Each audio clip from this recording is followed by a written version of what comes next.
আমি এখন দাঁড়িয়ে আছি নদীর নাম মরা সুতি নদী। এই যে সাইনবোর্ডে আপনারা দেখতেছেন যে নদীর নাম মরা সুতি নদী।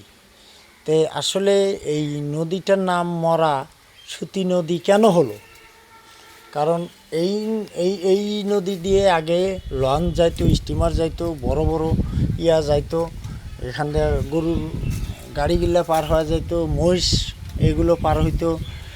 এখন এই নদীটার যৌবন আর নাই, যৌবনটা মরে গেছে। এই জন্য সরকারের পক্ষ থেকে বলা হয়েছে যে এই নদীর নাম দেওয়া হয়েছে মরা সুতি নদী।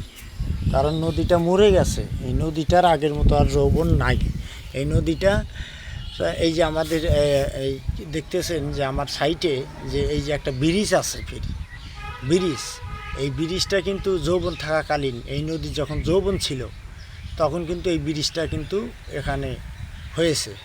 কারণ এই ব্রিজটা যখন দেয় তখন কিন্তু নদীর বিশাল একটা প্রভাব ছিল, এই নদীর ওই রকম ধার যাইতো, ওই রকম গর্জন ছিল। এখন কিন্তু এই গর্জনটা নাই, কারণ দুই পাশের ধুলা বালু কাদা পড়ে এই নদীটা জরাজীর্ণ হয়ে গেছে গা।